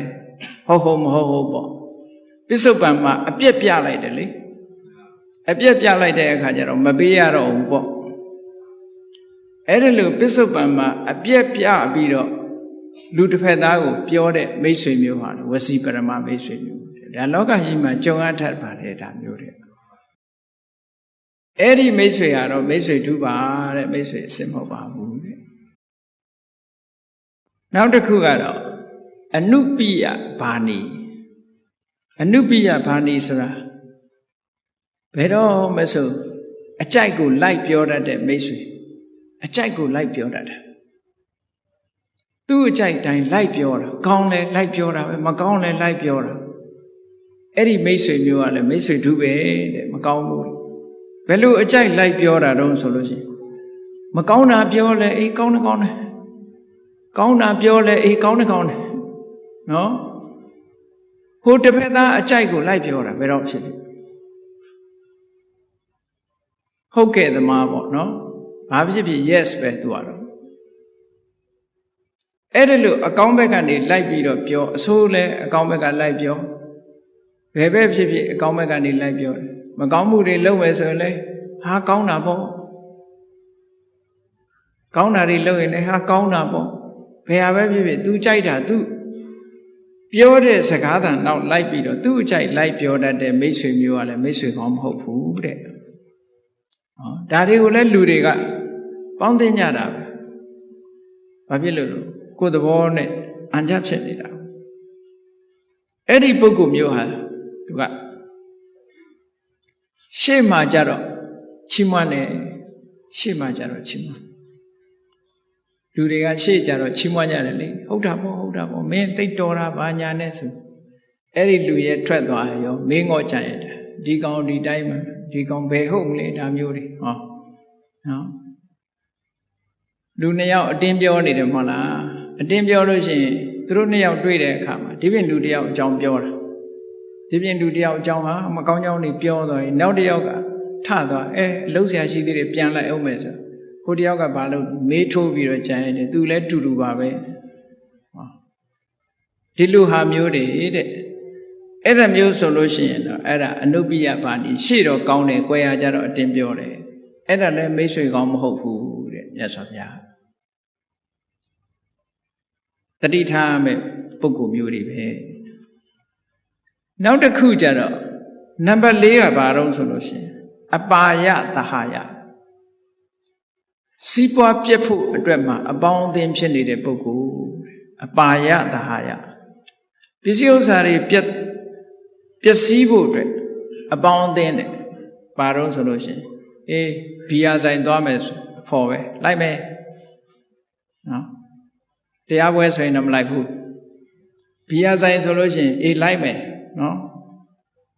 ဘီယာဆိုင်အရက်ဆိုင်သွားမယ်လိုက်မယ်နောက်ပြီးတော့အဲ့ဒီဘက်မှာတောက်ဖို့တောက်ဖက်အဲ့ဒါအပါယသဟာယလို့ခေါ်တယ်နောက်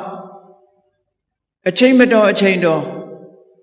လမ်းလေကောင်ထွက်ပြီးတော့လဲဖို့ပတ်ဖို့ခေါ်ရင်လည်းပဲလိုက်မယ်ပဲအဲ့ဒီဘက်မှာじゃစိတ်ဝင်စားတယ်ဖះတော်အကြောင်းနဲ့ကြတော့မလိုက်ဘူးဘာဖြစ်သေးတို့ညာရှိသေးတို့နော်အလုတ်မအားသေးတို့အလုတ်ကတော့ဘယ်တော့မှမအားပါဘူးအလုတ်အားမဆိုရင်တော့မရှိတော့နော်အလုတ်ဆိုတာကိုအားမအားတာလေကိုအားမအားတာအေးနောက်တစ်ခုကသူကဘာလုပ်တော့ဆိုရင်ပွဲလန်းသဘင်သွားကြည့်အောင်လိုက်တယ်ပွဲလန်းသဘင်သွားကြည့်အောင်ခေါ်လို့ရှင်လိုက်တယ်နောက်တစ်ခုကဘာတော့ဆိုလို့ရှင်ဘယ်နေရာသွားပြီးတော့ချဲထိုးရအောင်နှလုံးဓာတ်ထိုးအောင်ဘယ်နေရာသွားပြီးတော့ဖဲရရအောင်ဆိုလိုက်တယ်အဲ့ဒီလိုကိစ္စမျိုးမှာလိုက်လျောတဲ့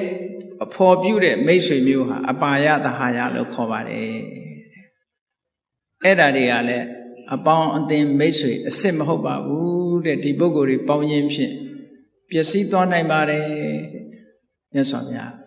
မပေါင်းသိရမယ်မိတ်ဆွေလို့တောင်မြတ်စွာဘုရားကမခေါ်ဘဲနဲ့အမိတ္တယံသူလို့တောင်သတ်မှတ်တယ်။ဘာကြောင့်ယံသူလို့သတ်မှတ်တုံးဆိုပျက်စီးဆုံးရှုံးမှုရဖြစ်တာဟုတ်ပထမတော့တွဲနေတာဟုတ်တယ်ရောင်ရှိသို့ပေါ့ကိုယ့်ဘဝပျက်စီးဖို့ပဲဒါတွေက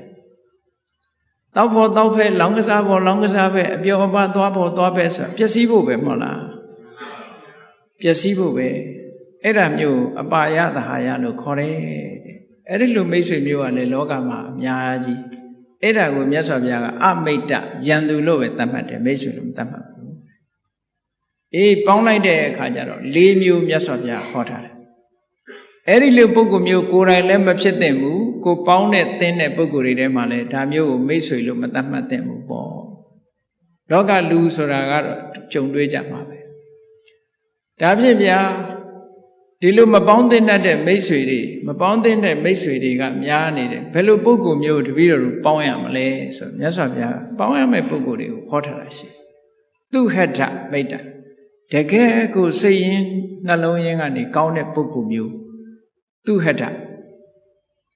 ကောင်းစိတ်နှလုံးကောင်းရှိတဲ့ပုဂ္ဂိုလ်သူဟထလို့ခေါ်တယ်စိတ်နှလုံးကောင်းရှိတဲ့မိတ်ဆွေကဘာလို့နံပါတ်1ကဥပကာရမိတ်ဆွေတဲ့ကျေးဇူးပြုတတ်တဲ့မိတ်ဆွေကိုယ့်ရဲ့အပေါင်းအသင်းတစ်ယောက်ဟာဆိုပါစို့အရက်သေးစာတောက်ပြီးမူးမေ့နေရင်တောင်မှပဲ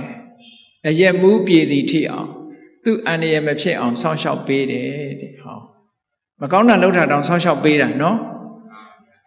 မိတ်ကောင်းဆွေကောင်းကအဲ့လိုသူ့ပစ္စည်းတွေအထိန်သိမ့်မရှိဘူးဆိုလို့ရှိရင်မြင်တာနဲ့သိမ့်ပေးတယ်ကူညီပေးတယ်ဟောအဲ့ဒီပုဂ္ဂိုလ်မျိုးကဥပကာရကျေးဇူးပြုတဲ့ပုဂ္ဂိုလ်မျိုးတစုံတစ်ခုဘေးရန်ကြုံလို့ကိုမိတ်ဆွေကိုပေါင်းတဲ့ပုဂ္ဂိုလ်တယောက်ဟာသိကြောက်လန့်နေလို့ရှိရင်လည်းအားပေးစကားပြောတယ်တဲ့ကိစ္စရှိလို့ရှိရင်လည်းဝိုင်းကူပြီးတော့ဆောင်ရွက်တယ်ငွေကြေးတဏလိုတာကစပြီးတော့အကူအညီထောက်ပံ့ပေးတယ်အဲ့ဒီလိုမိတ်ဆွေမျိုးကြတော့ဥပကာရမိတ်ဆွေဇစ်ပါတဲ့ဒါလောကကြီးပွားရေးအတွက်အဲ့ဒီလိုပုဂ္ဂိုလ်မျိုးပေါင်းတင်ရမယ်တဲ့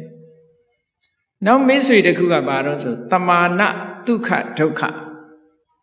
တမာနဆိုတာတူညီသောဒုက္ခဒုက္ခချမ်းသာဆင်းရဲချမ်းသာလည်းအတူတူပဲဆင်းရဲလည်းအတူတူပဲနော်အဲ့ဒါလို့တူညီတဲ့စိတ်ထားရှိတဲ့မိတ်ဆွေခုခေတ်ပြောကြတယ်မဟုတ်လားအေးအတူပူအမြနော်အေးအတူပူအမြချမ်းသာရင်လည်းတို့အတူတူပဲဆင်းရဲရင်လည်းအတူတူပဲမခွဲမခွာတူတူအကျိုးပြုပြီးတော့နေကြတဲ့မိတ်ဆွေမျိုးတွေကိုတမာနဒုက္ခဒုက္ခလို့ခေါ်တယ်အဲ့ဒီမိတ်ဆွေမျိုးကကိုယ့်ရဲ့လျှိုးဝှက်ချက်ကိုလည်းပဲအဲ့ဒီပုဂ္ဂိုလ်မျိုးကိုပြောတယ်ကိုယ့်ရဲ့လျှိုးဝှက်ချက်တခါတလေလျှိုးဝှက်ချက်ဆိုတာလူကနှုတ်ထဲကထုတ်မပြောရလို့ရှိရင်မနေနိုင်လောက်အောင်ဖြစ်တယ်အဲ့တော့ထုတ်ပြောရမှာဆိုလို့ရှိရင်အဲ့ဒီလိုမိတ်ဆွေမျိုးမှပြောတဲ့နေပေါ့သူ့ရဲ့လျှိုးဝှက်ချက်ကြတော့လေလျှိုးဝှက်ပြီးတော့ပေးတယ်အပြင်ကိုမပေါက်ကြအောင်ထိမ့်ပေးတယ်ပေါ့ဒုက္ခကြုံလာလို့ရှိရင်လည်းစွန့်ပြီးတော့မသွားဘူးတဲ့ခုနကဝက်ဝင်ကြီးကမှားသွားတဲ့ပုံစံမျိုးပေါ့ဒီလိုလူမျိုးမပေါင်းနဲ့ဆိုတာမျိုးဒုက္ခကြုံလာလို့ရှိရင်စွန့်ပစ်သွားတဲ့ပုဂ္ဂိုလ်မျိုးမဖြစ်ရဘူးတဲ့နောက်ကိစ္စဝိစ္စတွေ့လာလို့ရှိရင်ကိုယ်တိုင်ကအသက်စွန့်ပြီးတော့ကာဝယ်ပေးတယ်ဟောအဲ့ဒီမိတ်ဆွေမျိုးကတော့တမာနဒုက္ခဒုက္ခမိတ်ဆွေလို့ခေါ်တယ်မြတ်စွာဘုရားသခင်ကိုရမြတ်အပေါ်မှာရှင်အာနန္ဒာဟာညီကိုလည်းဖြစ်တယ်အင်မတန်မှလည်းဘုရားပေါ်မှာတန်ရောစဉ်ကြီးတယ်အလုံးကြားဖို့ကြလိမ့်မယ်ဒေဝရရဲ့အစီအမံရအဇဒတမင်းကြီးကနာလာဂီရိဆိုတဲ့ဆင်စိုးကြီးကိုအရက်တွေတိုက်ပြီးတော့ဘုရားဆုံးကံဝင်လာတဲ့လမ်းကြားတဲ့ကိုမောင်းလွှတ်လိုက်တာဘလောက်အန္တရာယ်ကြီးတယ်ဆိုတာစဉ်းစားကြည့်နော်တိမ့်စရာမရှိဘူးအဲ့ဒီလမ်းကြားတဲ့ကိုဒီဆင်စိုးကြီးကိုအရက်တွေတိုက်ပြီးတော့မောင်းလွှတ်လိုက်တာဘုရားနဲ့တန်ဃာတွေကလည်းကြွလာတယ်ဆင်ကြီးကလည်းကြည့်နှာမောင်းကြီးမြောက်ပြီးအော်ဟစ်ပြီးတော့အမီးကြီးကုတ်ပြီးတော့ပြေးလာတယ်သူရှိမှတွေ့တဲ့ပုဂ္ဂိုလ်တော့မသက်သာဘူးအဲ့ဒီအချိန်မှာရှင်အာနန္ဒာမထေရနောက်ကနေပြီးဘုရားနောက်ကပါလာတာဘုရားကိုထိမှဆိုလို့သူကိုယ်တိုင်ရှေ့ကနေပြီးတော့ပြေးတက်လိုက်တယ်သူ့အသက်ဆွန့်တယ်ကဲအဲ့ဒီအချိန်မှာဆိုဘလောက်အရေးကြီးတဲ့အချိန်လဲနော်မြတ်စွာဘုရားအနီးရောက်လာပြီးအဲ့ဒီအချိန်မှာရှင်အာနန္ဒာကသူ့ပဲဆင်စိုးကြီးကထိုးပါစေဆိုပြီးတော့သူ့အသက်ကိုစွန့်ပြီးတော့ဘုရားရှိခိုးသူကဝင်ရက်တယ်အဲ့ဒီမှာမြတ်စွာဘုရားကမဟုတ်ဘူးအာနန္ဒာပြောလည်းမရဘူးသူရှေ့ကနေအတင်းရက်တယ်နောက်မှာမြတ်စွာဘုရားကတကူတော်နဲ့ဖယ်လိုက်ရတယ်ရှင်အာနန္ဒာဖယ်ခိုင်းလို့မရဘူးနော်ဘာလို့ဆိုရင်ဒါဒုက္ခကြုံလာလို့ရှိရင်အသက်စွန့် စိတ်ဓာတ်ကိုအသက်ဆုံးဘုရားကိုတော့မထိစေရအောင်ငါကာဝယ်မယ်ဆိုတဲ့အနေနဲ့အသက်ဆုံးနော်အဲ့ဒီလိုပုဂ္ဂိုလ်မျိုးဟာတမာနဒုက္ခဒုက္ခမိတ်ဆွေစစ်လို့ခေါ်ပါတယ်မိတ်ဆွေစစ်လို့ခေါ်တယ်သက်ဆုံးနောက်မိတ်ဆွေတစ်ခုကဘာလို့ဆိုရင်အထက်ခါကြီးအကျိုးစီးပွားကိုဟောပြောပြသရတဲ့မိတ်ဆွေဆရာသမားလိုမိတ်ဆွေမိတ်ကောင်းဆွေကောင်းအဲ့ဒီပုဂ္ဂိုလ်ကြတော့ကိုယ့်ရဲ့မိတ်ဆွေတယောက်ဟာမကောင်းတာလုပ်နေလို့ရှင်ဟာမလုပ်နဲ့တားတယ်မရရအောင်တားတယ်ကောင်းတာလုပ်ဖို့အတွက်လည်းပဲသူကအားပေးတယ်တိုက်တွန်းတယ်အထက်ခါကြီးမိတ်ဆွေဒီနေရာမှာဂတိကာရတုတ်ထဲကဂတိကာရဆိုတဲ့ဩရိန္တိကြီးနဲ့ဇောတိပါဠလို့ခေါ်တဲ့ဘေဒင်ဘေဒကျမ်းကန်တတ်တဲ့ပညာဓာတ်ပုံနာအဲ့ဒီဘေဒကျမ်းကန်တတ်တဲ့ဇောတိပါဠဆိုတဲ့အမျိုးသားနဲ့ဂတိကာရဆိုတဲ့ဩရိန္တိကြီးတို့ကမိတ်ဆွေဖြစ်နေကြတာသူတို့အမတန်မှယဉ်နေတယ်အမတန်ယဉ်နေတဲ့ဂတိကာရဆိုတာကကတ္တဗမြတ်စွာဘုရားရဲ့ဥပဒကာကြီးသူကအနာဂံအလုံးကြားဖို့ရလိမ့်မယ်အဲ့ဒီအနာဂံဂတိကာရကြီးကပဲဘုရားအလောင်းတောထွက်တဲ့ကသူကဗြဟ္မပြေရောက်နေပြီလေဗြဟ္မပြေရောက်တော့မြတ်စွာဘုရားအလောင်းတောထွက်တဲ့အခါကျတော့ဘုရားကိုကြာသင်္ကန်းလာကတ်တဲ့ဆိုမဟုတ်လားကြာသင်္ကန်းဆိုတာခဏခေတ်တော့ကြာရိုးကိုမြင်ပြီးတော့ရက်ထားတာကိုကြာသင်္ကန်းလို့ခေါ်တာဘုရားလာကတ်တဲ့ကြာသင်္ကန်းကကြာရိုးကရက်ထားတယ်လို့မဆိုဘူးကဘာဥကကြာဘူးကြီး၅ခုကဘာပြုတ်ရေပြင်ကြီးပေါ်မှာပေါက်လာတဲ့ကြာဘူးကြီး၅ခုအဲ့ဒီကြာဘူးကြီး၅ခုထဲမှာတဖူးတဖူးမှာပြိက္ခရာ၈ပါးစီပါတယ်ဖယား၅စုပွင့်မယ်ဆိုတဲ့အထိတ်မှအဲ့ဒီကြာဘူးတဲ့ကပရိက္ခရာ၈ပါးကိုယူပြီးတော့ဗြဟ္မပြေမှာသိမ့်ထားတာအဲ့ဒါကိုလာကတ်တာနော်အဲ့ဒါကိုကြာသင်္ကန်းလို့ခေါ်တာအဲ့တော့ကြာရိုးကိုမြင်ပြီးတော့ရက်ထားတဲ့ကြာသင်္ကန်းမဟုတ်ဘူးခဏခေတ်မှာဆိုလို့ချင်းကြာသင်္ကန်းဆိုပြီးတော့နော်ကြာသင်္ကန်းဆိုပြီးတော့10သိန်း15သိန်းလောက်ရှိလားမသိပါဘူးရှိတယ်ကြာသင်္ကန်းဆိုပြီးတော့မုံမြက်မြက်လောက်ကြဘာလို့ခုနကကြာရိုးတွေကနေပြီးတော့ရက်ပြီးတော့လောက်တာကြာသင်္ကန်းအေးမြတ်စွာဘုရားအလောင်းကိုကတ်တဲ့ကြာသင်္ကန်းကတော့ကြာဘူးတဲ့ကရတဲ့သင်္ကန်းပါအဲ့ဒီကြာသင်္ကန်းလာကတ်တဲ့ဂတိကာရဆိုတာကတ္တဗမြတ်စွာဘုရားပွင့်တဲ့အချိန်မှာဂေါတမမြတ်စွာဘုရားအလောင်းကဇောတိပါဠဆိုတဲ့ပညာဓာတ်ဗြဟ္မဏဖြစ်တယ်ဂတိကာရဗြဟ္မာကြီးကအဲ့ဒီတုန်းကဂတိကာရလို့ဆိုတဲ့အိုးလုတ်ပြီးတော့အသက်မွေးတာအိုးဖုတ်ပြီးတော့အသက်မွေးတာအိုးရင်းတယ်လို့ခေါ်တယ်ရှေးတုန်းကအိုးရင်းတယ်ဆိုတာအိုးဖုတ်သမားပေါ့အိုးလုတ်သမားပေါ့အိုးလုတ်ပြီးတော့အသက်မွေးတာတော်တော်ရင်းနှီးတဲ့တငယ်ချင်းဖြစ်တော့ဂတိကာရဇောတိပါဠကိုခေါ်တယ်တငယ်ချင်းဇောတိပါဠ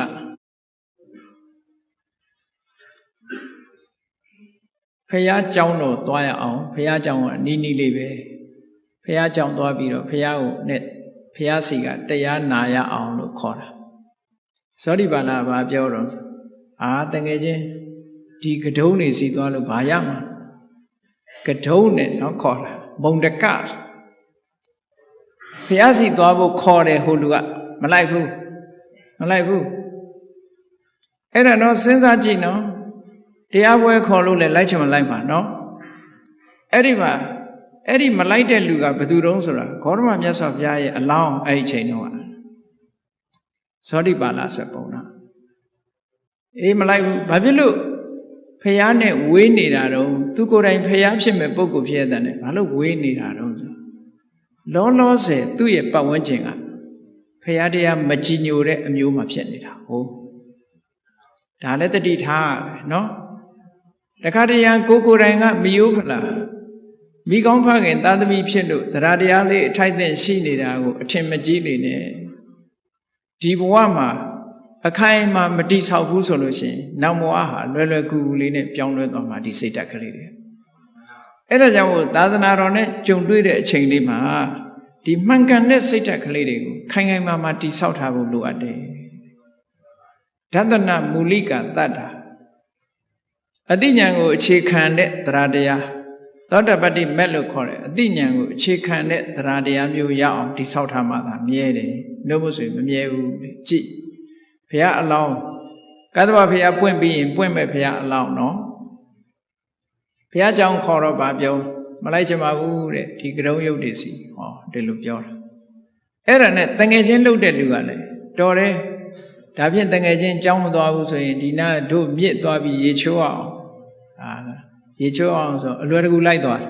ခုခေတ်လည်းတူတူပဲစားတော့ဆိုင်သွားအောင်ဆိုလိုက်မယ်နော်ခေါင်းသီးသွားရအောင်ဆိုလဲလွယ်လွယ်ကူကူပဲနော်လက်ဖိတ်ဆိုင်သွားရအောင်ဆိုရင်ရောမလိုက်ပေဘူးလားဒီတရားပွဲသွားရအောင်ကြောင်းသွားရအောင်ဆိုရင်တော့မအားသေးဘူးအလုံးမအားသေးလို့ဒီနေ့ဒီလိုတွေရောမတွေ့ရဘူးတွေ့ရတယ်ဒါအပြစ်ပြောเสียမဟုတ်ဘူးဘာဖြစ်လို့တုံးဆိုတော့တတ္တဝါတွေရဲ့စိတ်ဓာတ်ကိုကဒီလိုရှိတာ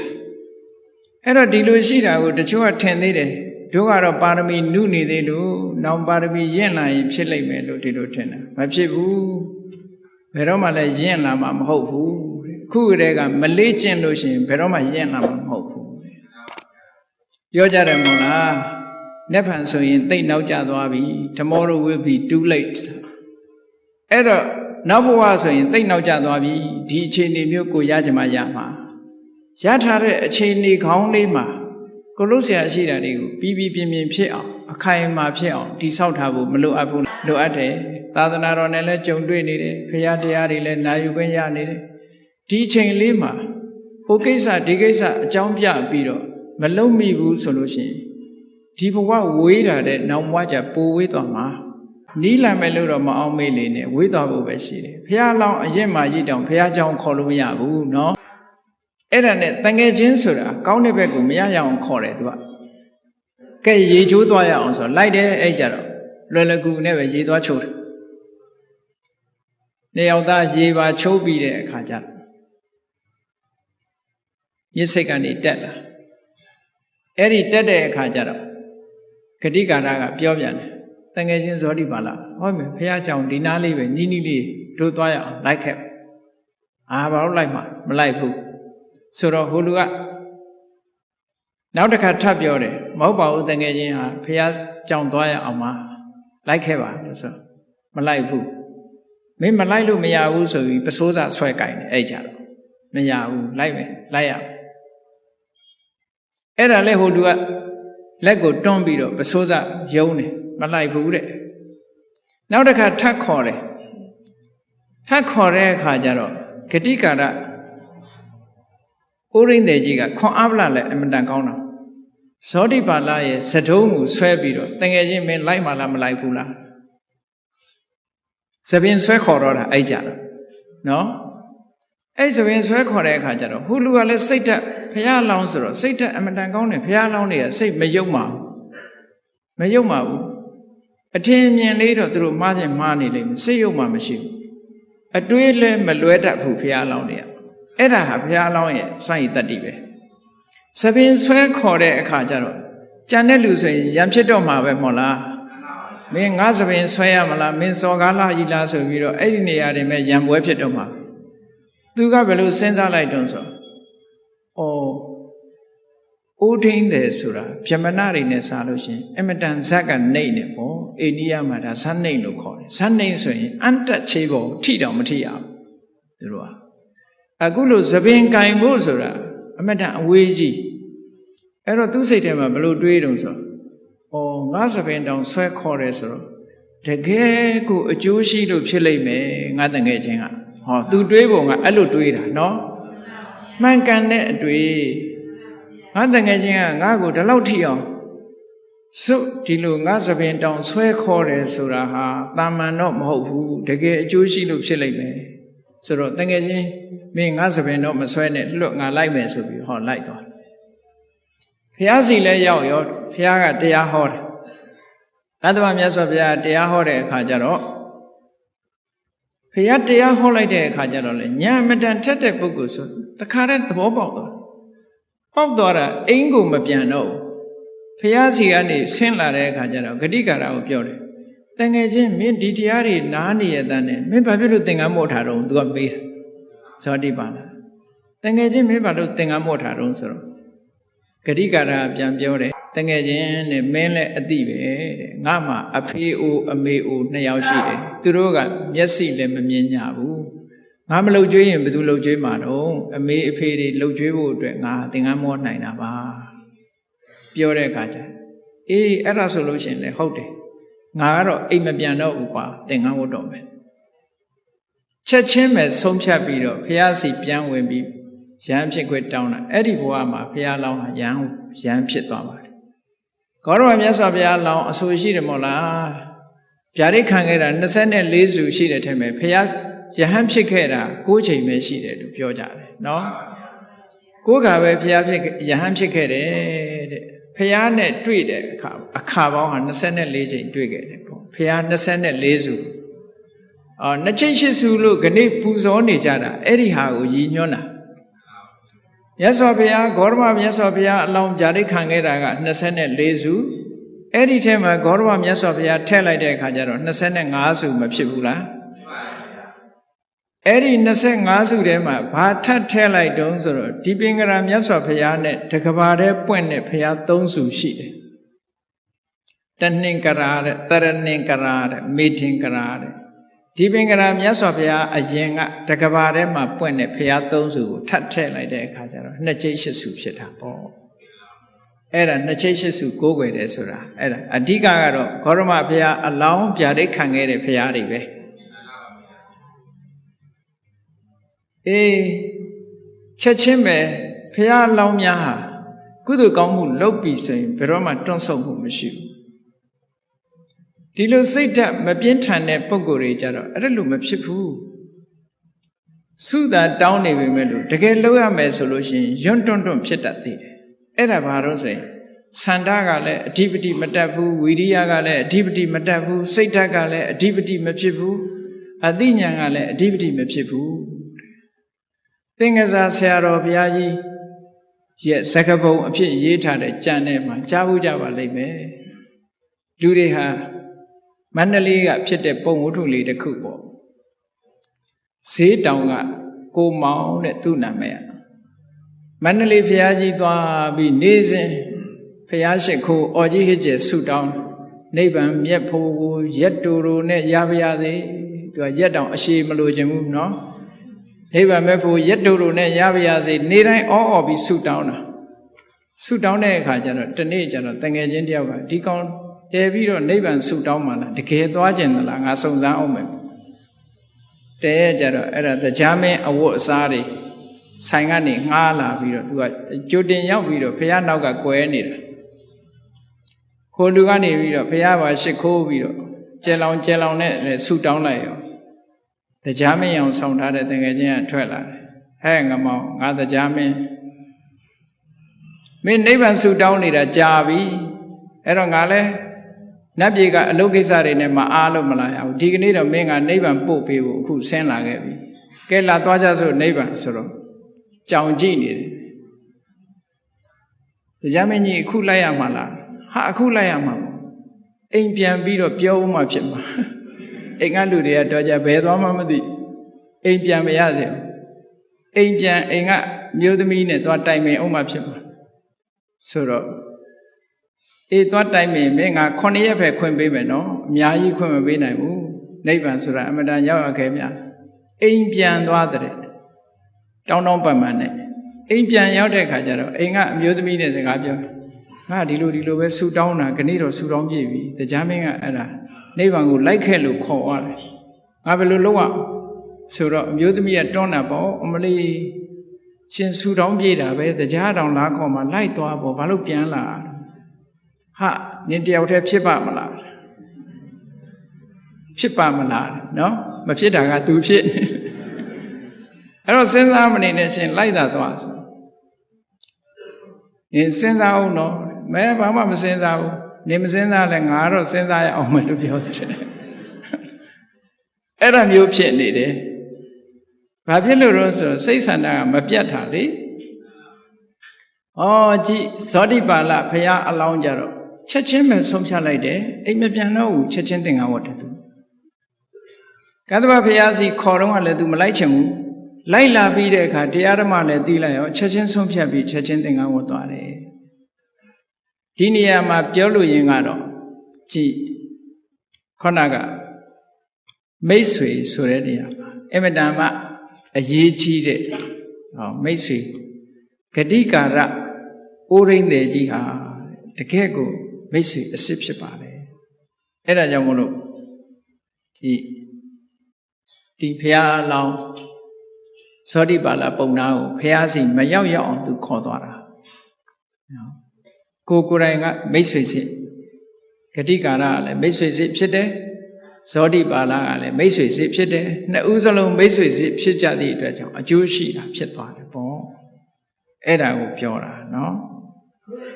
တိုက်တွန်းတယ်ကောင်းတဲ့ဘက်မှာတိုက်တွန်းပေးတယ်အသေးအစမ်းတွေဟောပြောပေးတယ်ကောင်းရာဘုံကိုရောက်အောင်ပြောပေးတယ်အထက်ခါယူနောက်ဆုံးမိတ်ဆွေတစ်ခုကတော့ဘာလို့ဆိုရင်အနုကမ္ပကတဏှာဆောင်လျှောက်တတ်တဲ့မိတ်ဆွေတဲ့တဏှာဆောင်လျှောက်တတ်တယ်ဆိုတာကိုယ်မိတ်ဆွေအပေါင်းအသင်းတယောက်ပျက်စီးနေပြီဆိုရင်စိတ်ထဲမှာဝမ်းမသာဘူးလူတွေကတစ်ဖက်သားပျက်စီးရင်ကြိတ်ပြီးဝမ်းသာတတ်တယ်နော်ပါဇက်ကသာဝမ်းမသာဘူးပြောပြီးမယ်ကြိတ်ပြီးဝမ်းသာတတ်တယ်ကြီးပွားတိုးတက်နေရင်လည်းတကယ်ကြိုက်တယ်ပေါ့နှစ်သက်တယ်ဆိုလိုတာကအိတ်တာမရှိဘူးမစ္စရိယမရှိဘူးမုဒိတာရှိတယ်လို့ဒီလိုပြောတာကိုမိတ်ဆွေရဲ့အပြစ်ကိုတစ်ဖက်သားကပြောလို့ရှိရင်မပြောဖို့တားတယ်ကိုမိတ်ဆွေတယောက်ကကိုရဲ့မိတ်ဆွေရဲ့ဂုဏ်ကျေးဇူးတကားကိုပြောတယ်ဆိုရင်ဖြည့်ဆွက်ပြီးတော့သူကပြောပေးတယ်ဒီလိုတချို့ကြတော့ချီးမွမ်းစကားပြောလို့ရှိရင်မကြိုက်နိုင်ဘူးမကြိုက်နိုင်တဲ့အခါကျတော့မင်းသိတာကဒါလေးကိုကွာမင်းမသိတာတွေရှိသေးတယ်တို့ဘာလို့ညာလို့နဲ့ထည့်လိုက်သေးတာပဲအဲ့တော့မိတ်ဆွေစစ်ဆိုတာမျိုးကြတော့တကယ်ကိုကိုယ့်ရဲ့မိတ်ဆွေပေါ်မှာတဏှာဆောက်ရှောက်တတ်တယ်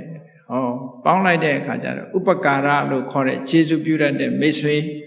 တမာနဒုက္ခဒုက္ခဆိုတဲ့အေးအတူပူအမျှဆိုတဲ့မိတ်ဆွေတွေအထက်ခါကြီးကောင်းကျိုးချမ်းသာတွေကိုဟောပြောပေးတတ်တဲ့မိတ်ဆွေအနုကမ္မက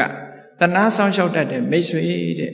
အဲ့ဒီမိတ်ဆွေမျိုးဟာတကယ်မိတ်ကောင်းဆွေကောင်းဖြစ်ပါတယ်တဲ့မိမိကိုယ်တိုင်ကလည်းအဲ့ဒီလိုမိတ်ကောင်းဆွေကောင်းဖြစ်ဖို့ကျင့်ကြံကြိုးကုပ်အားထုတ်ကြရမှာဖြစ်ပါတယ်ကိုပေါင်းတဲ့မိတ်ဆွေတွေကလည်းအဲ့ဒီလိုမိတ်ဆွေမျိုးဖြစ်တင်ပါတယ်လို့ဒါကြောင့်မို့ဒီကနေ့ညဘုရားမြတ်စွာဟောကြားတော်မူခဲ့တဲ့ဒေသနာတော်တွေထဲကနေပြီးတော့မိတ်ဆွေအတုဆိုတာဘာလဲမိတ်ဆွေအစ်စ်ဆိုတာဘာလဲမိတ်ကောင်းဆွေကောင်းဆိုတာဘာလဲလောကမှာပေါင်းသင်းဆက်ဆံရေးတန်တရားကြီးပွားရေးပဲဖြစ်စေလောကကြီးပွားရေးပဲဖြစ်စေတရားဓမ္မနဲ့ပတ်သက်ပဲကြီးပွားရေးပဲဖြစ်စေမိတ်ဆွေကောင်းနဲ့မိတ်ကောင်းဆွေကောင်းနဲ့ခင်းပြီးတော့မကြီးပွားမတိုးတက်နိုင်ဘူးဒါကြောင့်မိတ်ကောင်းဆွေကောင်းဆိုတာအမတန်မှလိုအပ်တယ်အင်အားကြီးလာတဲ့ external condition အပြင်ကအကြောင်းတရားဖြစ်တယ်ဆိုတာလက်ခံပြီးမိတ်ကောင်းဆွေကောင်းမိမိတို့ကိုယ်တိုင်ကလည်းအများရဲ့မိတ်ကောင်းဆွေကောင်းဖြစ်အောင်ကြိုးစားကြဖို့မိမိတို့ပေါင်းတဲ့ပုဂ္ဂိုလ်လည်းပဲတကယ်မိတ်ဆွေကောင်းတွေဖြစ်ဖို့ဆိုတာအာယုံထားပြီးတော့ကျင့်ကြံကြိုးကုပ်အားထုတ်နိုင်ကြပါစေကုန်သတည်း